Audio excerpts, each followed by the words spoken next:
ధైర్యం ఉన్న వాళ్ళకు డబ్బులు ఉండవు, డబ్బులు ఉన్న వాళ్ళకు నాలెడ్జ్ ఉండదు, నాలెడ్జ్ ఉన్న వాళ్ళకి నెట్వర్క్ ఉండదు, నెట్వర్క్ ఉన్న వాళ్ళకు ఇంట్రెస్ట్ ఉండదు, అన్ని ఉన్న వాళ్ళకి ధైర్యం కూడా ఉండదు. I'm native of Sircilla. చిన్నప్పటి నుంచి కూడా నేను చిరంజీవి గారు అభిమానిస్తూ పెరిగాను. ఇవాళ కన్స్ట్రక్షన్ రంగంలో ఒక లీడర్గా బిల్డర్స్ అందరికీ కూడా కావాల్సిన ఇన్ఫ్రాస్ట్రక్చరల్ నీడ్స్ని వారు బ్రిడ్జ్ చేస్తారు. ఆయనే పిఎస్కే గ్రూప్ అధినేత శ్రీకాంత్ పుల్లూరి గారు. నమస్తే అండి. నమస్తే అండి. 2007 సంవత్సరంలో ఆయన ఉద్యోగాల వేటలో ఉన్నప్పుడు సంవత్సరానికి ₹1,00,000 ఆఫర్. సంవత్సరానికి ₹1,00,000 కాదు, రోజుకో ₹1,00,000 సంపాదించే స్థాయికి ఎదగాలని అనుకున్నాము. ఈ రోజు ₹1,00,000 జీతాలు ఇచ్చే స్థాయికి ఉన్నాము మేము.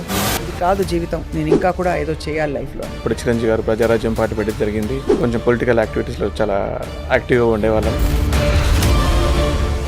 సో మీ సక్సెస్కి సింగిల్ వర్డ్ 24/7 నేను టార్గెట్ ఏదైనా పెట్టుకున్నానంటే అది వర్క్ అయ్యేంత వరకు నేను దాని మీద ఫోకస్ చేస్తాను. అవ్వడం లేట్ అవుతుంది కానీ ఫైనల్లీ ఐ విల్ అచీవ్ అండి. ఈ రంగంలోకి అడుగు పెట్టేటప్పుడు కూడా మీకు చాలా ఆటుపోట్లు వచ్చాయి కదా. స్టీల్ ఇండస్ట్రీ ఎలా ఉండింది అప్పుడు? ఇది అంతా ఒక సామ్రాజ్యం అండి, టఫెస్ట్ జాబ్.